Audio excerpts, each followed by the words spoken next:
الحمد لله والصلاة والسلام على رسول الله وعلى آله والصحابة وبعد. إذن هذه جلستنا في أسباب الخشوع في الصلاة، وقد وصلنا إلى الكلام حول ما ينبغي دفعه حتى يحصل الخشوع في الصلاة.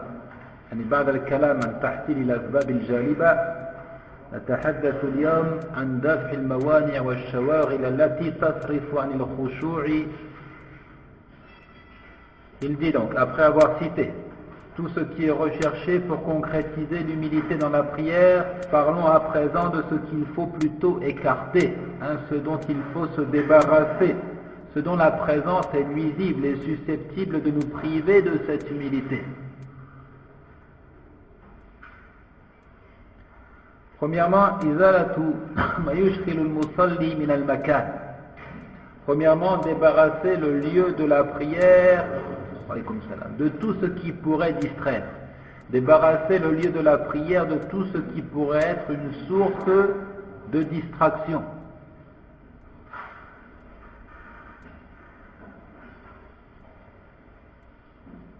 Ismaël.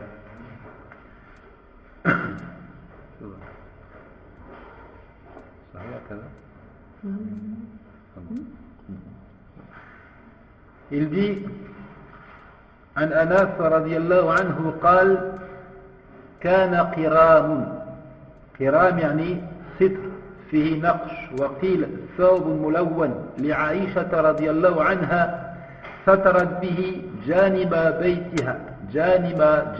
بيتها فقال لها النبي صلى الله عليه وسلم أميتي أي أزيلي أميتي عني فإنه لا تزال تصاويره تعرض لي في صلاتي.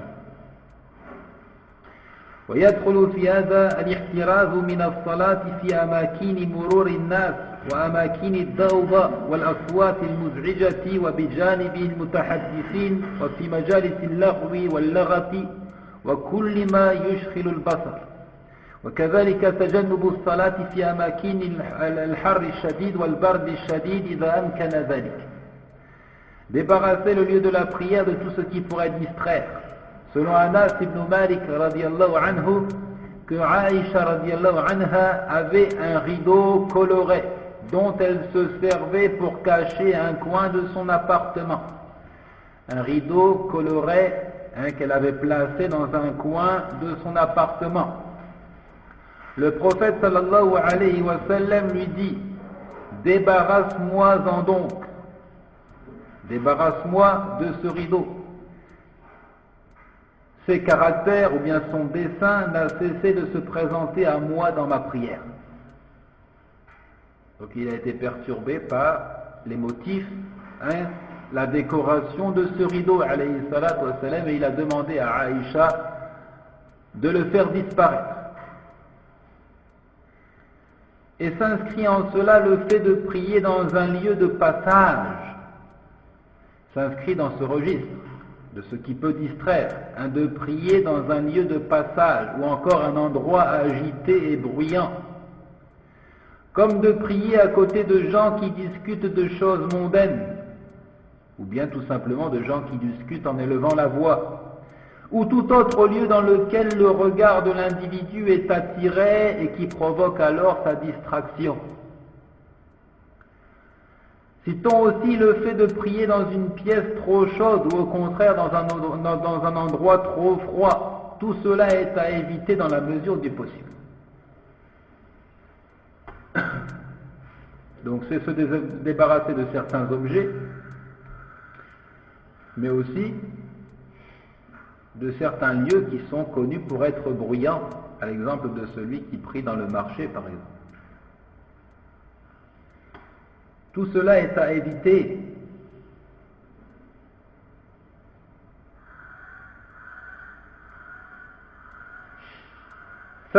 Deuxièmement, ألا يصلي في ثوب فيه نقوش أو كتابات أو ألوان أو تصاوير تشغل المصلي. Deuxièmement, ne pas prier dans un vêtement bariolé sur lequel il y a des écritures ou pire encore des représentations figurées.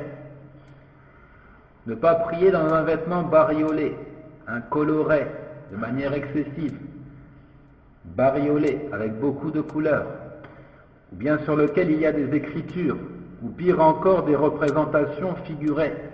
Donc dans le premier cas, c'était le rideau, c'est dans le cas de ce qui nous entoure. On aurait pu y ajouter le tapis. Et là, c'est le cas du vêtement, de ce que l'individu porte sur lui-même. فعن عائشة رضي الله عنها قالت قام النبي صلى الله عليه وسلم يصلي في خميصة ذات أعلام أي كساء مخطط ومربع فنظر إلى علمها فلما قضى صلاته قال اذهبوا بهذا الخميص أو بهذه الخميصة إلى أبي جهم بن حذيفة وآتوني بأنبجانية أي كساء ليس فيه تخطيط ولا تطريز ولا أعلام فإنها لهتني آنفا في صلاتي. وفي رواية قال عليه الصلاة والسلام شغلتني أعلام هذه. وفي رواية قال كانت له خميسة لها علم فكان يتشاغل بها في الصلاة والروايات كلها في صحيح مسلم.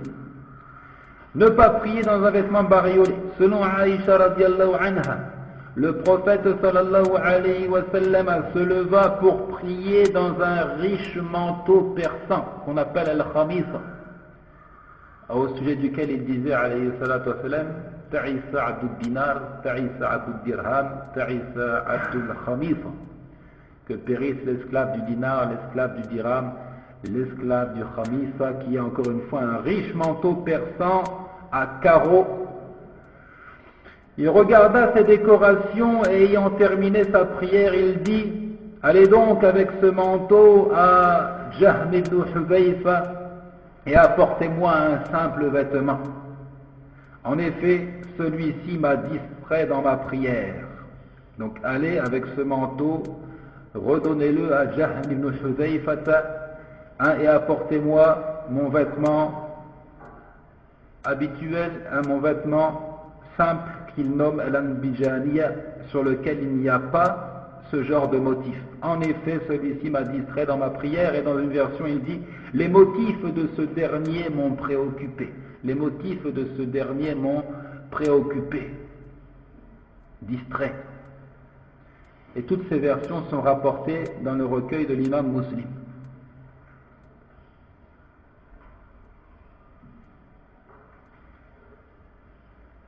Qui ressort de ce récit et de l'autre récit dans lequel il a demandé à Aïcha de débarrasser la chambre de ce rideau, c'est que le prophète alayhi salatu wassalam ne perdait pas un instant, que lorsqu'il s'apercevait qu'une chose le distrayait dans sa prière, alors il ne perdait pas un instant pour s'en débarrasser. ثالثا ألا يصلي بحضرة طعام يشتهي. Troisièmement, de ne pas prier en présence d'un repas appétissant. De ne pas prier en présence d'un repas appétissant. قال رسول الله صلى الله عليه وسلم لا صلاة بحضرة الطعام فإذا وضع الطعام وحضر بين يديه وقدم له بدأ بالطعام لأنه لا يخشع إذا تركه وقام يصلي ونفسه متعلقة به بل إن عليه أن لا يعجل حتى تنقضي حاجته منه يعني من الطعام لقوله صلى الله عليه وسلم إذا قرب العشاء وحضرت الصلاة فابدأوا به قبل أن تصلوا صلاة المغرب ولا تعجلوا عن عشائكم. وفي رواية قال إذا وضع عشاء أحدكم وأقيمت الصلاة فابدأوا بالعشاء ولا يعجلن حتى يفرغ منه متفق عليه. De ne pas prier en présence d'un repas appétissant. Le messager d'Allah sallallahu alayhi wa sallam disait: il n'y a pas de prière en présence d'un plat de nourriture. Et il convient dans cette situation de débuter par le repas. Car il ne trouvera pas la tranquillité et il ne fera pas preuve d'humilité celui dont l'esprit est tourné vers cette nourriture qui a ainsi réveillé son appétit. Il ne doit d'ailleurs pas se précipiter, mais il est question dans cette situation de manger à satiété, de manger jusqu'à être repu, jusqu'à être rassasié, c'est-à-dire l'objectif ici c'est jusqu'à enfin pouvoir se concentrer, jusqu'à pouvoir se concentrer dans la prière. Et dans le récit, il dit alayhi salatu wassalam, si le repas est approché et que vient l'heure de la prière, débutez par le repas avant d'accomplir la prière du crépuscule ici à Al-Maghrib. Et ne vous précipitez pas dans la prise de votre repas. Si le repas est avancé et que vient l'heure de la prière, débutez par le repas avant d'accomplir la prière du crépuscule et ne vous précipitez pas dans la prise de votre repas. Et d'autres versions du récit appuient cette même idée. Donc ça, c'est quelque chose qui est souvent mal compris.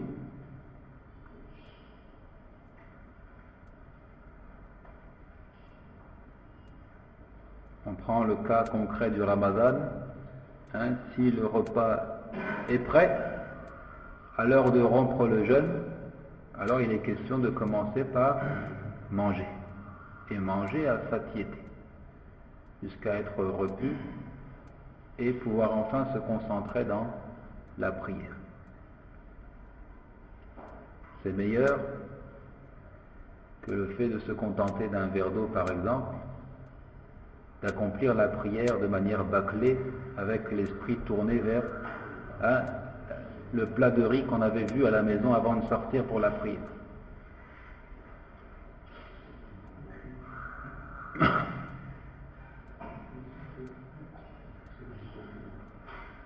Quatrièmement, il dit Allah yusalliya wa huwa haqinun aw haqibun. Haqin aw haqib. De ne pas prier alors que nous avons besoin d'aller aux toilettes. Il y a une chose que je voulais ajouter avant de passer à ce second point, c'est que c'est valable pour la prière du Maghrib, mais c'est aussi valable pour toute prière. Et d'ailleurs c'est même logique, puisque c'est valable pour la prière du Maghrib. Or nous savons que l'heure de la prière du Maghrib est la plus courte. C'est donc valable de manière prioritaire pour toutes les autres prières.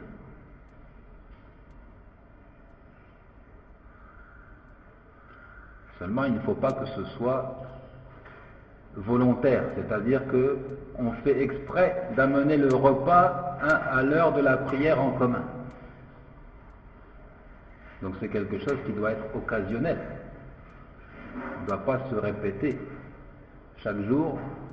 La dame fait exprès d'amener le repas à l'heure de la prière alors que tu devais aller à la mosquée. Non, ça ne doit pas. Mais si ça se produit une fois, il n'y a pas de mal à manger avant, surtout si on a faim, si on est affamé, à manger avant d'accomplir la prière. Même si on manque la prière en commun.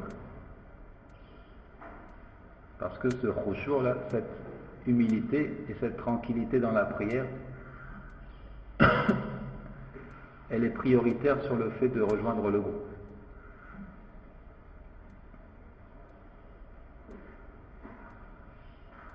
Mais encore une fois, ce n'est pas quelque chose qui doit être quotidien, qui se répète chaque jour, non. C'est exceptionnel. Il dit de ne pas prier alors que nous avons besoin d'aller aux toilettes.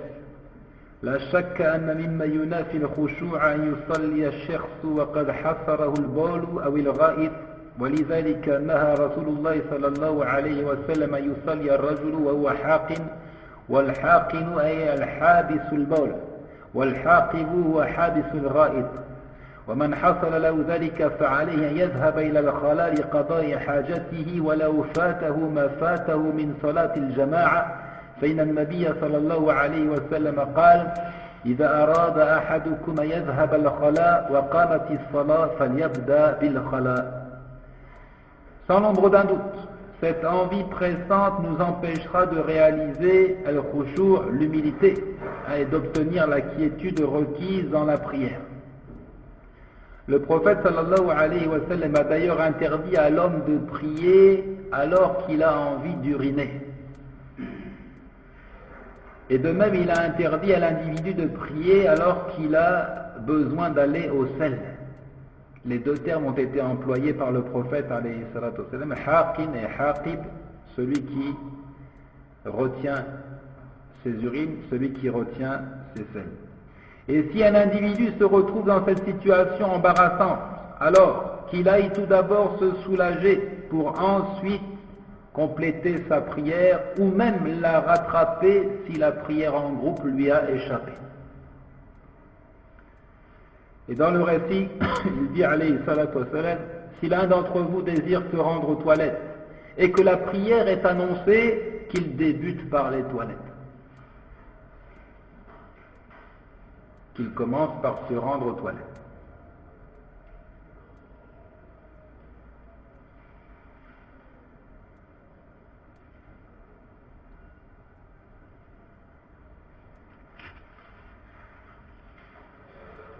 خامس ترك الالتفات في الصلاة. Cinquièmement, cesser de promener son regard dans la prière. Cesser de promener son regard dans la prière. لحديث أبي ذر رضي الله عنه قال قال رسول الله صلى الله عليه وسلم لا يزال الله عز وجل مقبلا على العبد وهو في صلاة ما لم يلتفت فإذا التفت انصرف عنه وأما الالتفات لحاجة فلا بأس به لحاجة فلا بأس به. روى أبو داود عن سهل بن الحنظلية قال ثوب بالصلاة صلاة الصبح فجعل رسول الله صلى الله عليه وسلم يصلي وهو يلتفت إلى الشعب. وقال أبو داود وكان أرسل فارس من الليل إلى الشعب يحرسه وهذا كحمله أمامة بنت أبي العاص وفتحه الباب لعائشة ونزوله من المنبر لما صلى بهم يعلمهم وتآخره في صلاة الكسوف وإمساكه الشيطان وخنقه لما أراد أن يقطع صلاته وأمره بقتل الحيات والعقرب في الصلاة وأمره برد المار بين يدي المصلي ومقاتلته وأمره النساء بالتصفيق وإشارته في الصلاة وغير ذلك من الأفعال التي تفعل لحاجة ولو كانت لغير حاجة كانت من العبث المنافي للخشوع المنهي عنه في الصلاة. Cessez de promener le regard dans la prière en raison du récit de Abu Dharr que le messager d'Allah sallallahu alayhi wa sallam a dit: Allah puissant et majestueux ne cesse de faire face au serviteur dans sa prière tant qu'il ne détourne pas son regard. S'il le détourne, alors il se détourne de lui. S'il détourne son regard, alors Allah Azza wa Jal se détourne de lui. C'est donc la règle de base. Il est question de fixer le regard à même le sol. Nous l'avions dit lors de la séance dernière, fixer l'endroit de la prosternation ou bien dans le tashahhud, fixer l'index qui s'agite.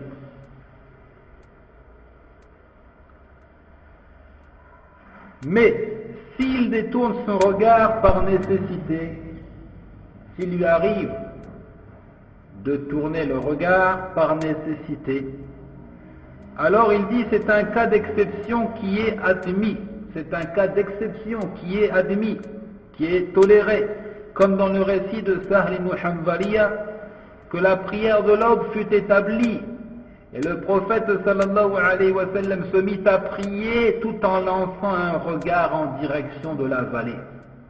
Il se mit à prier tout en lançant un regard en direction de la vallée. Et dans une version de Abu Daoud, qu'il avait envoyé un cavalier pour surveiller la vallée.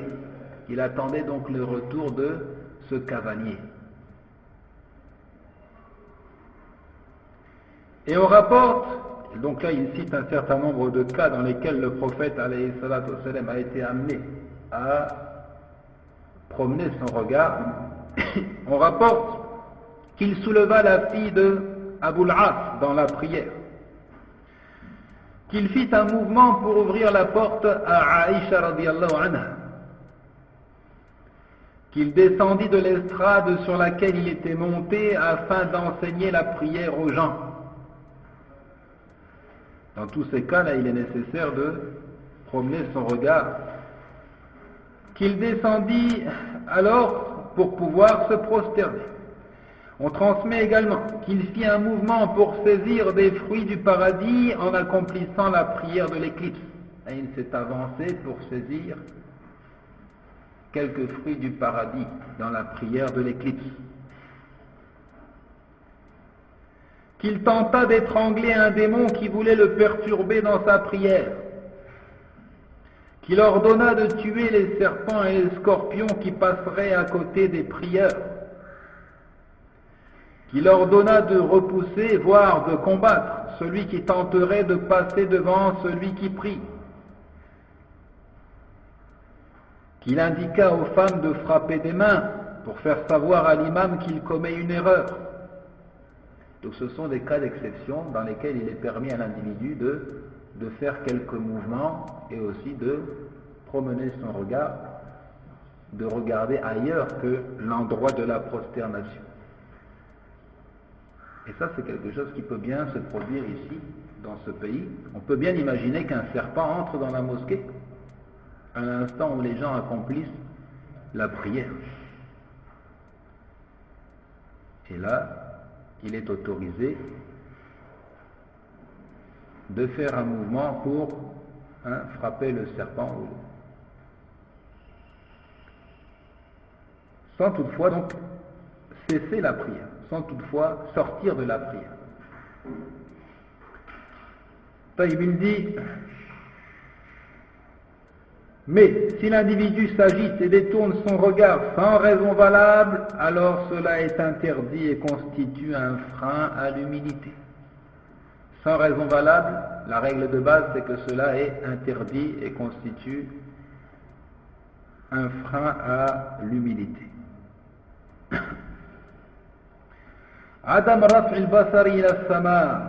Ensuite il ajoute de ne pas lever les yeux au ciel, de ne pas lever les yeux au ciel. C'est un rapport avec le fait de promener son regard, mais ici on veut parler du ciel en particulier.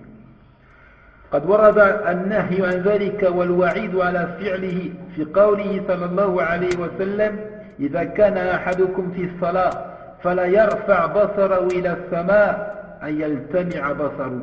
رواه أحمد وفي رواية قال: ما بال أقوام يرفعون أبصارهم إلى السماء في صلاتهم وينتهون عن ذلك ولا تخطفن أبصارهم. Il dit alayhi salatu wassalam de ne pas lever les yeux au ciel. Ce regard est interdit et une menace sévère fut prononcée pour qui agit de la sorte. Dans le récit, si l'un d'entre vous est en prière, qu'il ne lève donc pas les yeux au ciel. Ou bien il risque d'être aveuglé, la menace, ou bien il risque de perdre la vue. Dans une autre version, qu'ont donc certains gens à lever les yeux au ciel étant dans leur prière. Ils y mettront fin, ou bien ils perdront la vue.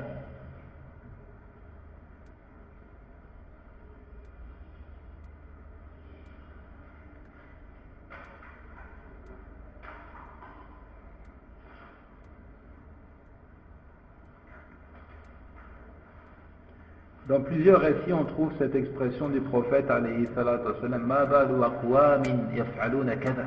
Qu'ont donc certains gens à faire ceci et cela? Qu'ont donc certaines personnes à agir ainsi?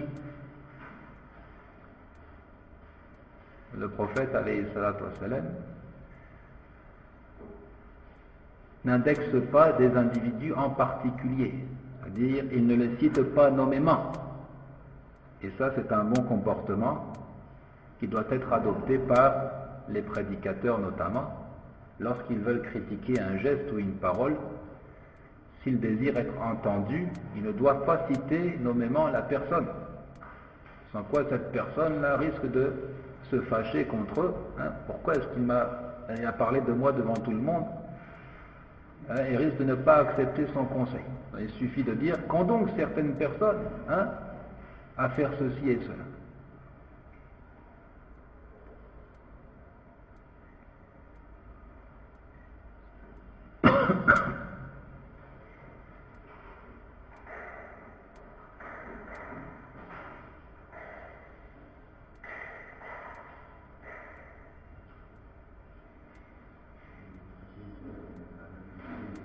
Hein? Non. C'est comment? Non, vous savez, ça c'est... On y reviendra, Inch'Allah. Les mots qu'il faut employer lorsque l'on veut conseiller les gens, critiquer un mal, les orienter. Hein, on va donner un exemple. Je sais par exemple, c'est un exemple, hein, que dans l'assemblée, certains hommes mariés frappent leurs femmes, battent leurs femmes. Hein, elles sont venues se plaindre à moi. Il y a une différence entre le fait de dire un tel, hein, paraît-il que tu frappes ta femme, ce n'est pas bien. C'est pas la même chose que dans cette salle, certains, hein, violentent leurs femmes, frappent violemment. Et ce n'est pas encore la même chose que vraiment, j'ai entendu que au Cameroun, certains frappent leurs femmes. Hein, trois choses différentes. Mais l'objectif est le même, c'est de faire comprendre qu'on n'a pas le droit de frapper injustement sa femme. Il dit septièmement, cessez d'imiter les bestiaux, cessez d'imiter les animaux. Septièmement, لما أن الله كرم ابن آدم وخلقه في أحسن تقويم كان من المعيب أن يتشبه الآدمي بالبهائم وقد نهينا عن مشابهة عدد من الهيئات التي تختص بالبهائم وحركاتها لما في ذلك من منافاة الخشوع أو قبح الهيئة التي لا تليق بالمصلي ومما ورد في ذلك قوله نهاني أن نقرتي كنقرة الديك وإقعاء كإقعاء الكلب والتفات كالتفات الثعلب. Cessez d'imiter les bestiaux. Allah Azza wa Jalla a ennobli le fils d'Adam. Il l'a créé dans la plus belle apparence qui soit. C'est donc un tort que d'essayer de ressembler à des animaux et d'autres créatures, hein, moins estimées que l'homme. Interdiction nous a été donnée d'imiter certaines bêtes dans leurs attitudes, et notamment au moment de la prière. Comme dans le récit, le compagnon dit, sallallahu alayhi wa sallam, il m'a interdit de piquer du bec comme le coq. Il m'a interdit de becqueter, hein, bien de picorer comme le fait le coq. Nous avions parlé de celui qui vole dans sa prière, qui à l'instant de se prosterner semble picorer du grain. Il m'a interdit de piquer du bec comme le coq, d'étaler mes bras à même le sol comme le chien étale ses pattes. Dans la prière, lorsqu'on se prosterne, on n'a pas le droit de poser les avant-bras à même le sol. Hein, ça c'est comparable à l'attitude du chien. Et enfin, de jeter des regards furtifs comme le renard. Tout cela est interdit. Huitièmement et dernièrement, de ne pas prier lorsqu'on est gagné par le sommeil. De ne pas prier lorsqu'on est gagné par le sommeil. عن أنس بن مالك قال رسول الله صلى الله عليه وسلم إذا نعس أحدكم في الصلاة فلينام حتى يعلم ما يقول أي فليرقد حتى يذهب عنه النوم. وقد جاء ذكر السبب في ذلك فعن عائشة رضي الله عنها أن رسول الله صلى الله عليه وسلم قال إذا نعس أحدكم وهو يصلي فليرقد حتى يذهب عنه النوم فإن أحدكم إذا صلى وهو ناعس لا يدري لعله يستغفر فيسب نفسه. وقد يحصل هذا في قيام الليل وقد يصادف ساعة إجابة فيدعو على نفسه وهو لا يدري. ويشمل هذا الحديث الفرائض أيضا إذا أمن بقاء الوقت. De ne pas prier lorsqu'on est gagné par le sommeil, selon Anas ibn Malik, que le messager d'Allah sallallahu alayhi wa sallam a dit, si l'un d'entre vous est pris de sommeil, qu'il dorme jusqu'à savoir ce qu'il dit, jusqu'à connaître et comprendre ce qu'il récite. C'est-à-dire qu'il se repose jusqu'à reprendre ses esprits. Et la cause de cet ordre fut soulignée dans le récit de Aïcha radiallahu anha qui dit: si l'un d'entre vous somnole alors qu'il est en prière, qu'il aille donc se coucher, car s'il prie tout en étant somnolent, il n'en fait rien, il se peut qu'il implore le pardon et qu'il s'insulte finalement. Son intention c'est d'implorer le pardon d'Allah, mais en réalité il est en train de s'insulter. S'il prie dans la nuit, alors il y a des chances pour que cette invocation soit lancée à l'instant où elle est exaucée. Elle se retournerait alors contre lui. Et cela est valable pour les prières surérogatoires, mais aussi pour les prières obligatoires, si toutefois on s'assure d'avoir le temps de faire la prière en son heure. C'est valable donc pour toutes les prières. Si je suis saisi de sommeil, je suis épuisé, extrêmement fatigué, je dois donc aller me reposer avant d'accomplir la prière obligatoire, mais à condition, je m'assure que je me réveillerai avant la fin du temps légitime de l'accomplissement de cette prière.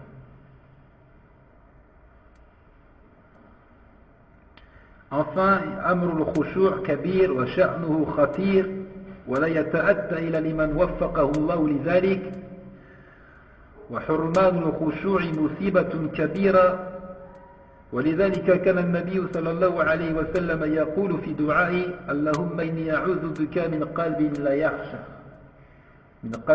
لا يخشع ومن نفس لا تشبع ومن دعوة لا يستجاب له.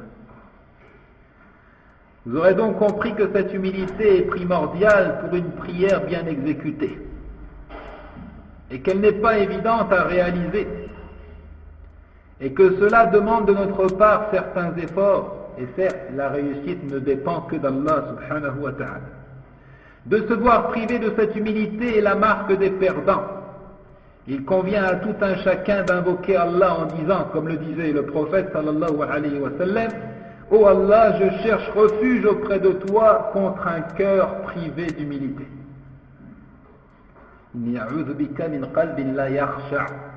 Je cherche protection auprès de toi contre un cœur privé d'humilité. Et sur ce, nous en avons fini avec le thème Asbabul khushu'i fi salat, des causes ou bien des moyens de concrétiser l'humilité dans la prière. والله تعالى أعلم وصلى الله وسلم على نبينا وعلى آله ومن والاه والحمد لله.